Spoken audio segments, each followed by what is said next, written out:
Bienvenidos todos a nuestra lección número 18 de El Misterio de Dios.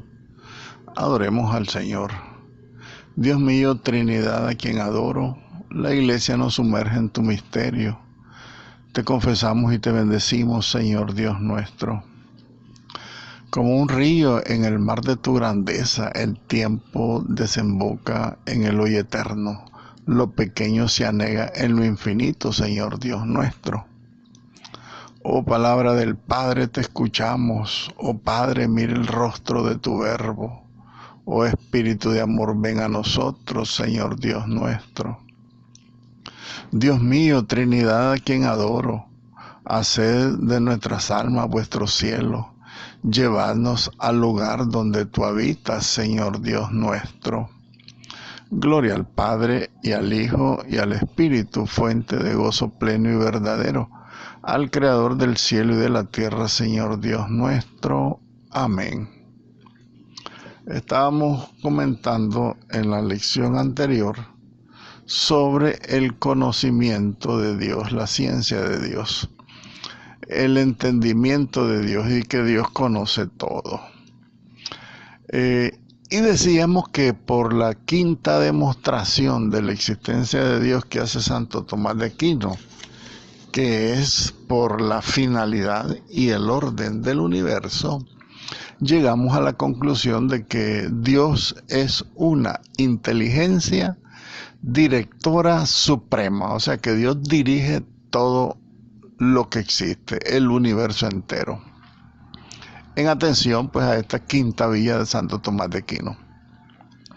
Y que esta inteligencia directora suprema, que no está dirigida ni ordenada, ni siquiera a su acto de entender, y que es por lo mismo el entender por esencia, Dios es el entendimiento por esencia. Esto mismo se puede concluir entonces de que siendo el entendimiento de Dios una perfección pura, debe existir esa perfección pura en Dios, ¿verdad? El entendimiento, el conocimiento es perfecto, es purísimo en Dios. Y siendo Dios en sí mismo, en su mismo ser, ese entendimiento, pues también tenemos que decir que será su mismo entender, el de Dios, o parte también, podríamos decir, de su esencia ontológica, o sea, del ser mismo de Dios. Dios es conocimiento. Como así decimos con San Juan, Dios es amor. Entonces también tendríamos que decir que Dios es entendimiento, Dios es conocimiento. Pues bien, en este entendimiento divino, en este entender divino, se deriva la omnisciencia de Dios, porque si Dios entiende todo de una manera pura e infinita, pues Dios es omnisciente. ¿Y qué quiere decir omnisciente? Que tiene la ciencia infinita, ¿verdad? La ciencia suprema. Omnisciente es eso, que Dios conoce y entiende todo. Eso significa omnisciente. Dios lo sabe todo y sencillamente porque Él es el ser infinito en toda perfección, y también Dios es causante de todas las cosas. Acuérdense también, creo que es la segunda vía, por la causalidad eficiente de todas las cosas. Dios es la causa de todas las cosas. Pero el modo de la sabiduría divina es radicalmente distinto, por supuesto, del modo de la sabiduría humana. ¿Por qué? Porque el conocimiento del hombre es determinado y es medido por las cosas. Al contrario, el conocimiento de Dios determina y mide las cosas. Fíjense bien que las cosas son las que nos definen a nosotros, y en Dios Él define las cosas. Esa es la diferencia entonces del conocimiento de Dios, la ciencia de Dios, la omnisciencia de Dios y la ciencia humana. Ahora bien, en el conocimiento humano, el objeto primero entonces son las cosas sensibles, y en ellas se conoce todo lo demás. incluso el propio yo del hombre. Y en el conocimiento divino, el objeto primero es la propia esencia divina. Y las demás cosas son conocidas en esa misma esencia de Dios. Entonces, Dios por sí mismo es el conocimiento puro de todo. Y de él nace el conocimiento de todas las cosas. Es todo lo contrario entonces de lo que sucede en el hombre, ¿verdad? Que las cosas hacen que nosotros conozcamos al hombre, pero en Dios es el que causa todo el conocimiento de las cosas. Por eso él es en esencia entonces, decíamos, el entendimiento, ¿verdad? La perfección pura del entender. Ahora bien, el conocimiento humano, por lo tanto, es limitado, diciendo todo esto. Y también el conocimiento humano tenemos que decir que está sujeto a todas las imperfecciones humanas, porque somos imperfectos. El único perfecto es Dios. Y por lo tanto, el conocimiento divino es infinito, en profundidad y en extensión. Es infinito el conocimiento de Dios, por eso Dios es omnisciente. Y por lo tanto en Dios no existe ninguna imperfección alguna, porque Dios es perfecto. Él lo tiene todo en plenitud.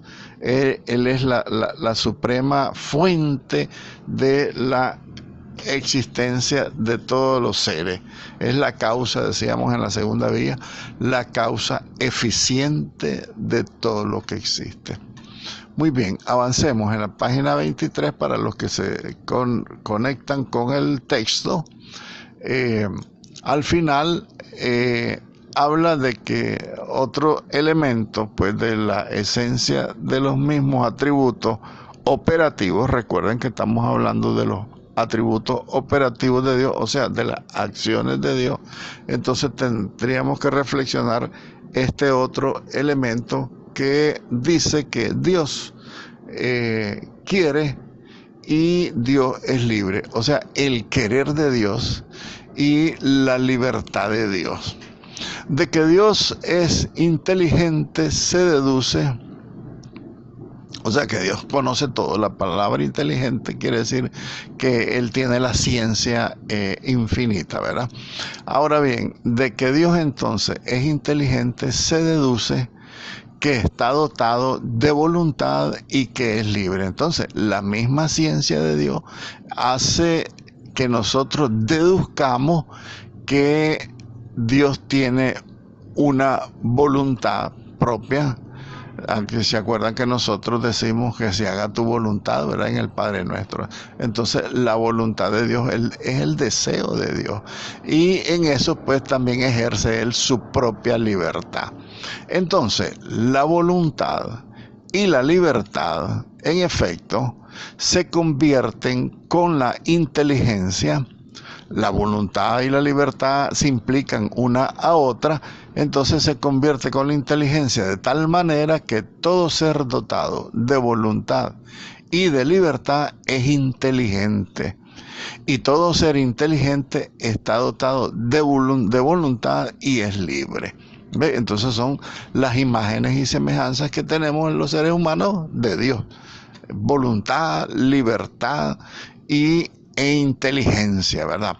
Entonces, pero la libertad y la voluntad divina son muy distintas de las del ser humano, del hombre, porque la voluntad humana tiene por objeto el bien en general, y ante el bien en general, la voluntad humana no es libre, aunque lo sea ante los bienes particulares, ¿verdad? Estamos hablando de la voluntad humana. La voluntad humana, en cuanto debe ser el objeto, el bien en general, en este sentido, la voluntad humana no es libre, en el sentido de que estamos obligados a buscar siempre el bien en general, sea ante los bienes particulares y a los bienes generales, ¿verdad? Ahora bien, la voluntad divina tiene por objeto su propia esencia. Es Dios mismo. Es que yo les decía anteriormente que Dios es plenamente, infinitamente feliz en sí mismo. Él no necesita nada. ¿Por qué? Porque todo lo que Dios es, tiende hacia su propia felicidad. Por eso decimos que entonces que la voluntad divina tiene por objeto su propia esencia, la esencia misma de Dios con la cual se identifica Dios. Y así Dios no es libre, fíjense bien, Dios no es libre con esta voluntad para amarse a sí mismo. Él está, como digamos, obligado a amarse a sí mismo por la misma esencia de lo que Él es. Es totalmente, infinitamente, y también es eternamente libre, y es eternamente lo que es, como dice el libro del Éxodo, yo soy el que soy, en el sentido de que su propia esencia, el propio ser de Dios, se identifica con Dios. Entonces Dios se ama a sí mismo, por eso nos manda a nosotros, ámense unos a otros, o amas al prójimo como te amas a ti mismo. Esa es una cosa que viene también de la esencia misma de Dios y que la comparte con nosotros. Tenemos que amarnos a nosotros mismos. Por eso San Pablo nos dice incluso que cuidemos nuestro cuerpo porque es templo del Espíritu Santo. Eso viene a reforzarnos esta cualidad, este atributo divino que nosotros compartimos con Dios. Él nos lo regala, que es la libertad, la voluntad, la inteligencia, que es lo que estamos reflexionando en este momento. Entonces, la voluntad de Dios, decíamos, por lo tanto, que se identifica con la propia esencia de Dios, y por lo tanto Dios está obligado a amarse a sí mismo. Entonces, en ese sentido, la misma libertad divina aquí como que se corta, pero no es que nosotros querramos disminuir a Dios, sino que es parte de su misma esencia. Él es feliz en sí mismo, Él es libre en sí mismo, Él tiene la inteligencia infinita en sí mismo, entonces no tiene nada que buscar fuera de sí mismo para ser feliz. Entonces, en ese sentido, no tiene la libertad para amarse a sí mismo. Él se debe amar a sí mismo, pero de una manera, fíjense bien, absolutamente libre tiene Dios para amar todas las demás cosas. Entonces, Dios tiene obligación de amarse a sí mismo, pero también es libre para amar todas las cosas, ¿verdad?, creadas por Él. Entonces, la voluntad del hombre es distinta, por lo tanto, de su esencia y de su naturaleza. Estamos hablando de la esencia humana y de la naturaleza humana. La voluntad del hombre es distinta a la esencia humana y a la naturaleza humana. La voluntad humana viene de Dios. Ahora bien, la voluntad de Dios se identifica con la esencia divina, con la esencia misma de Dios.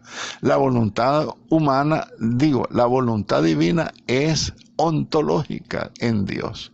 Eso significa que es parte del ser mismo de Dios, la voluntad de Dios. Ahora bien, los efectos de la voluntad divina son el amor y el gozo, o la delectación. Dios se deleita, pues quiere decir la palabra delectación. Entonces, esos son efectos de la voluntad divina. La voluntad divina produce en Dios el amor y el gozo eterno. Ahora bien, el amor de Dios se dirige a sí mismo de una manera necesaria. Y el amor de Dios se dirige a las criaturas de una manera libre. Ahí está un poco la diferencia que tenemos que entender en esta esencia operativa inmanente de Dios, ¿verdad? En la parte que está dirigida a sí mismo es lo inmanente, y lo que está dirigido fuera de Dios es lo trascendente, o decíamos otra palabra ayer, ¿verdad? Lo que no trasciende, que es lo inmanente, y lo que trasciende de la intimidad divina es la obra de la creación en definitiva, pues, ¿verdad?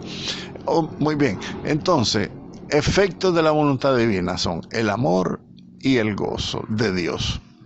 Ahora bien, el amor de Dios se dirige a sí mismo de una manera necesaria. El amor en Dios es necesario en Él y también en las criaturas, pero que de una manera libre es en las criaturas ese amor, mientras que en Él el amor hacia Él mismo es obligatorio, digámoslo así. Por lo tanto, el gozo y la delectación de Dios resultan de la perfecta posesión de sí mismo como plenitud de todo bien y de la imperturbable aquietación, o sea, de que Dios es inmutable. Aquietación significa, está quieto, pues.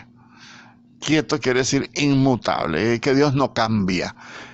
Por eso es imperturbable en Dios, pues esa perfección divina, ¿verdad? Es imperturbable y aquietante esta posesión que tiene Dios en su voluntad.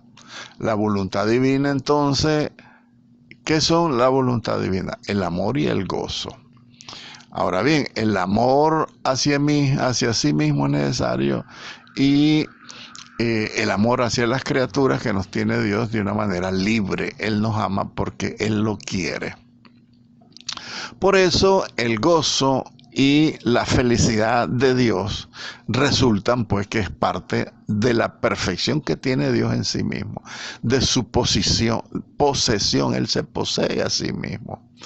¿Por qué? Porque Dios es la plenitud de todo bien. Recuerden que decíamos que la voluntad humana ve hacia el bien en general, hacia el bien propio, hacia los bienes particulares. Pero en Dios, pues, el bien es el mismo, porque es la plenitud de todo bien. El máximo bien es Dios. Entonces, esa es parte, entonces, que resulta que este gozo, esta libertad, esta voluntad, esta felicidad de Dios son la perfección de sí mismo, porque Él es la plenitud de todo bien. Y también es la imperturbable aquietación, o sea, es imperturbable esa cualidad divina de que es inmutable, porque Él se posee a sí mismo y la libertad misma de Dios pues lo posee a Él. Entonces, de esa manera es parte, repito, ontológica o de la misma esencia del ser de Dios. Recuerden que estamos hablando de dos formas de esencia divina, la esencia del ser de Dios y la esencia operativa que estamos hablando en este tema que tocamos hoy, ¿verdad? Los atributos operativos de Dios son las actuaciones de Dios, no tanto hablar de los atributos de la misma esencia de Dios, del mismo ser de Dios. Pero al final de cuentas, todo es lo mismo. Cuando hablamos de atributos operativos de Dios, los atributos inmanentes, que es el gran tema que estamos reflexionando ahorita, tenemos que ligarlo definitivamente con la esencia misma del ser de Dios, los atributos de Dios como persona, ¿verdad? Que son la simplicidad de Dios, las perfecciones de Dios, la voluntad de Dios, la voluntad de Dios, la bondad de Dios, lo infinito y lo inmenso que es Dios, la inmutabilidad, la eternidad de Dios, la unicidad de Dios, todo eso que son parte de la esencia misma del ser de Dios, tiene que estar entonces ligado con los atributos operativos, porque son parte de su esencia.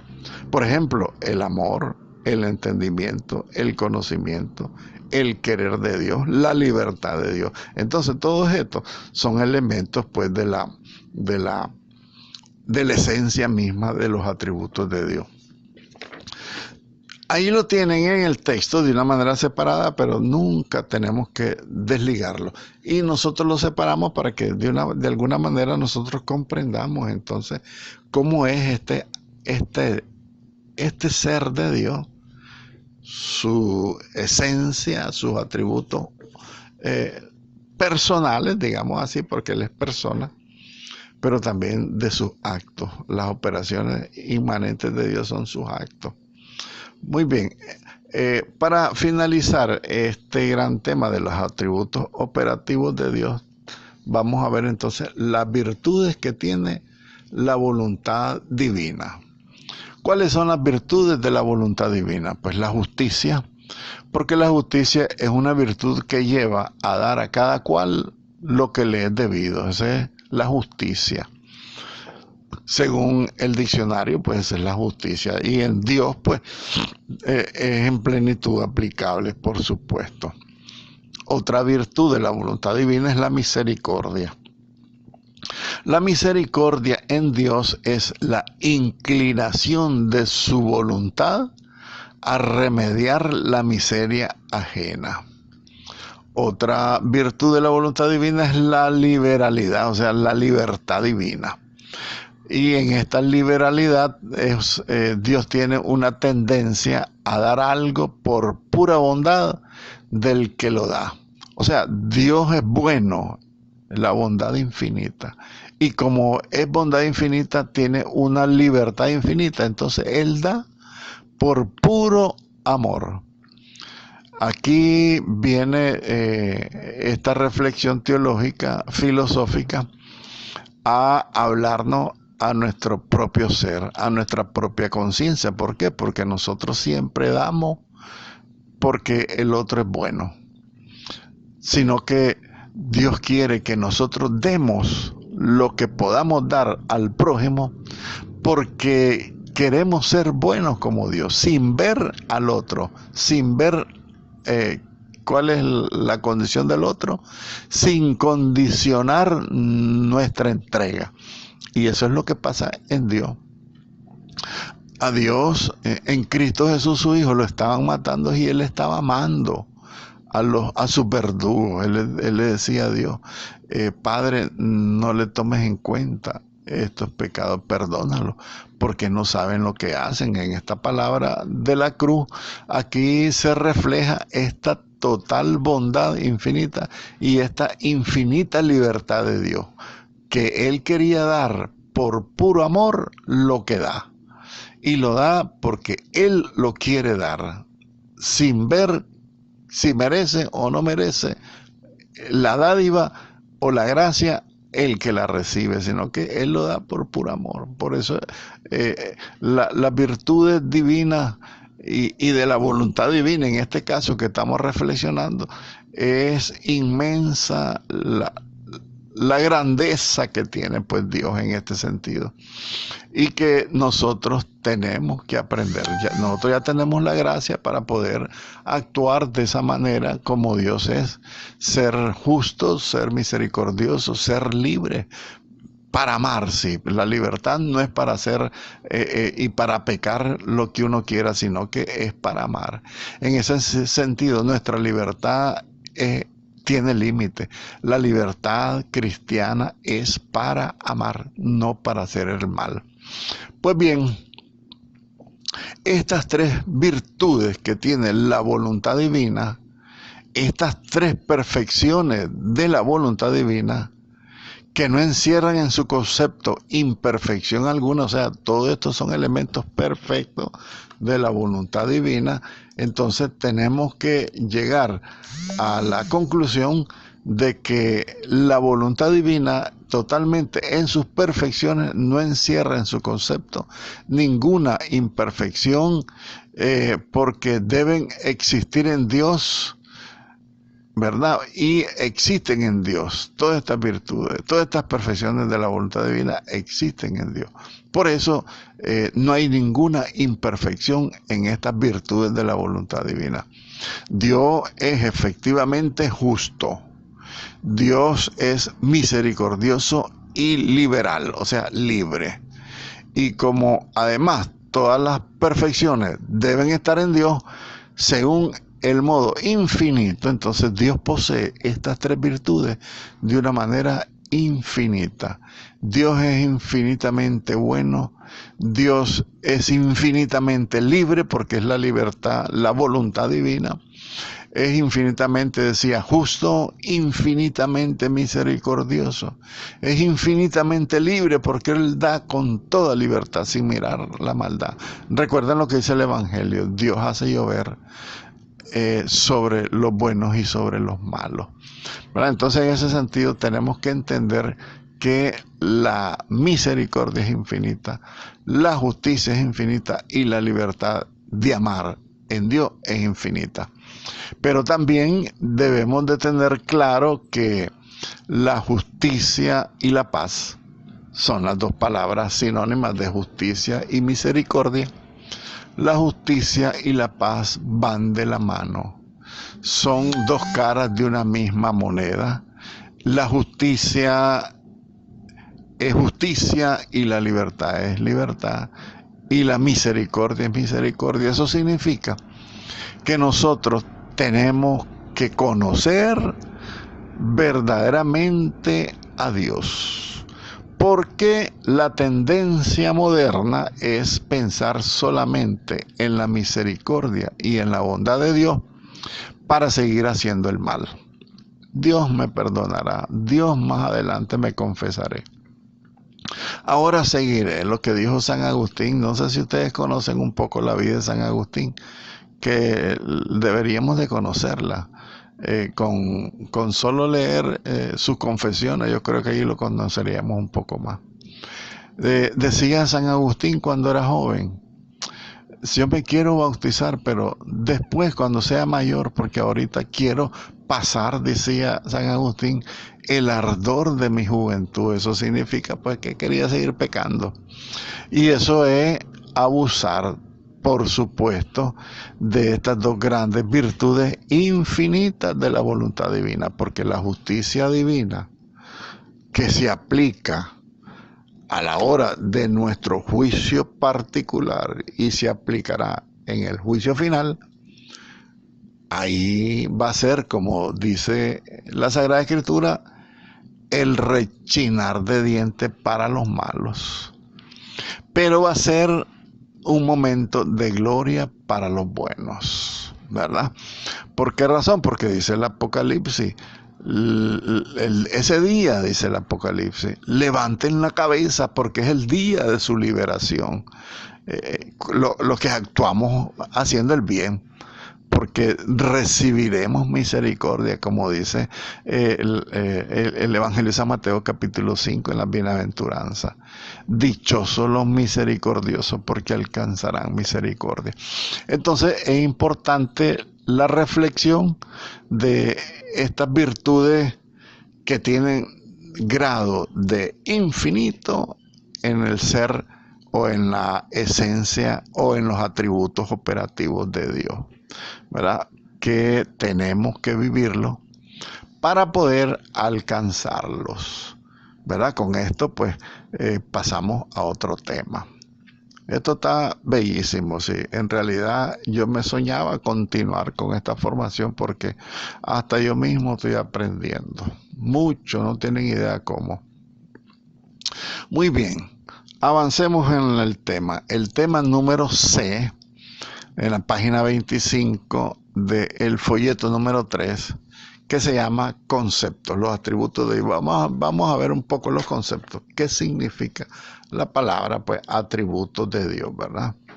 Y después vamos a ver de la esencia de Dios. Vamos a ir profundizando en lo mismo que hemos estado hablando. Los atributos de Dios, o sea, las cualidades de Dios y la esencia de Dios, el mismo ser de Dios. Es lo que estamos reflexionando de una manera filosófica, pero también teológica. ¿Por qué razón? Porque los atributos de Dios, la teología católica los entiende como aquellas características propias que competen a Dios en cuanto es Dios, y que son derivadas esas características de su esencia, y que pueden conocerse y que pueden formularse claramente según las reglas de la analogía. Esto significa que nosotros podemos conocer estas características divinas de una manera comparativa con lo que nosotros conocemos de el mundo material, el mundo físico, porque el mundo espiritual nosotros no lo podemos ver, ¿verdad? Entonces, la analogía es eso, es la comparación de lo que somos nosotros y lo que es Dios. Por ejemplo, algo sencillo. El hombre es bueno, Dios es infinitamente bueno, porque en Dios está toda la plenitud de los atributos que tenemos los seres humanos. Nosotros decimos otra comparación sencillísima, una analogía.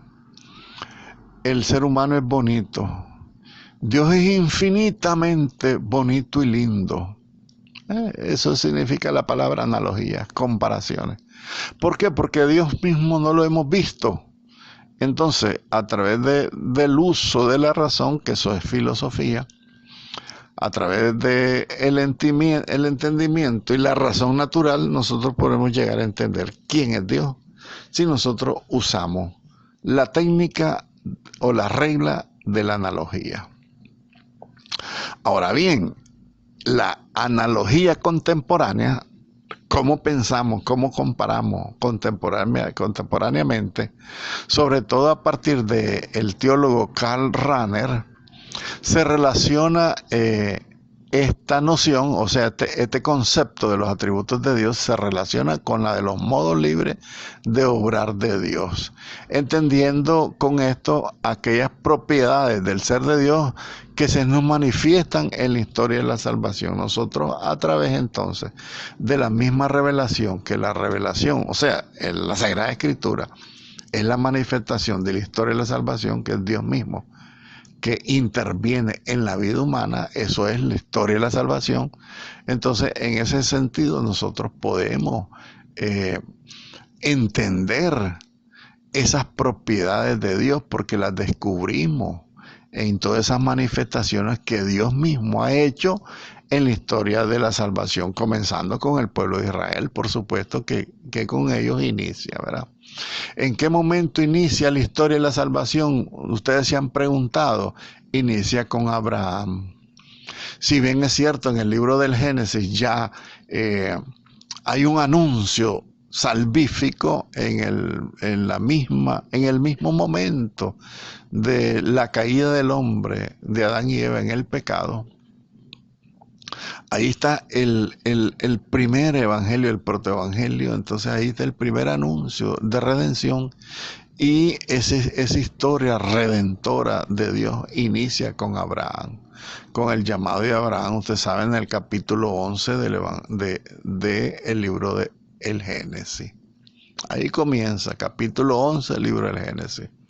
Ahora bien, primero, puede encontrarse ya en la teología patrística, ya la palabra patrística ya es muy conocida por ustedes, desde los apologistas, o sea, los padres apologetas, o sea, los santos padres defensores de la fe pura y ortodoxa que nos dejara nuestro Señor Jesucristo.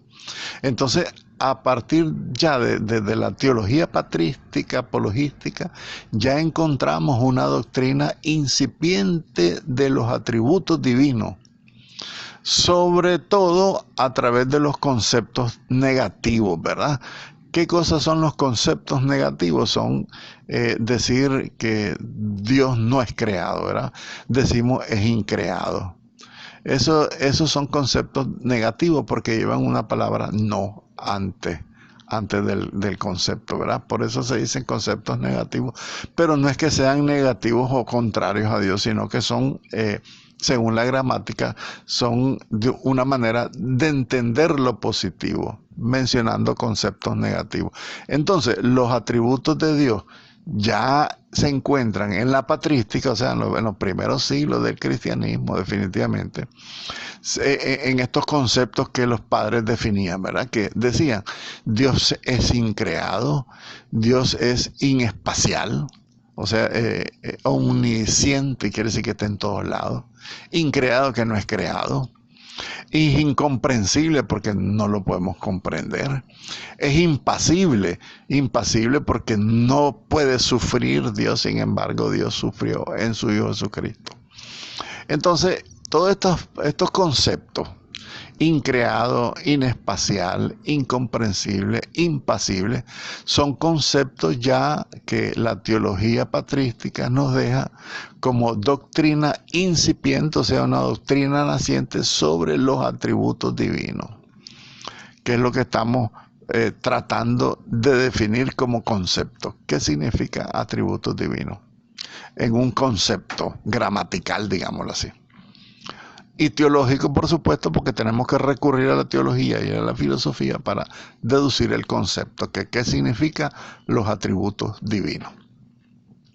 Ahora bien, estos conceptos negativos se definen, o lo definieron los padres de la iglesia, no solo para rechazar algunas falsas representaciones de Dios en la antigüedad, porque acuérdense que la antigüedad estaba llena de mucha mitología, de muchos falsos dioses y de muchos elementos que podían haber dañado la doctrina pura, ¿verdad? Entonces, los padres utilizan en esta doctrina incipiente estos conceptos para rechazar en primer lugar las falsas representaciones de Dios, pero también para afirmar positivamente su trascendencia, para afirmar su plenitud, para afirmar su ser infinito. Entonces, eso es la base patrística, digámoslo así, de la teología en cuanto a los conceptos de los atributos divinos. Pero también, avanzando un poco más en la historia, en la época de la escolástica, avísenme si ustedes entienden la época patrística y la época escolástica. Yo se las he explicado en clases anteriores, pero si tienen dudas, avísenme para aclarárselo, porque quiero avanzar, ¿verdad? Porque pienso que ustedes ya este lenguaje teológico y filosófico lo entienden, ¿verdad? Entonces, la época escolástica, tratando el tema de los atributos divinos y sobre todo con Santo Tomás de Aquino, la exposición de los atributos divinos de Dios alcanza una gran precisión metafísica.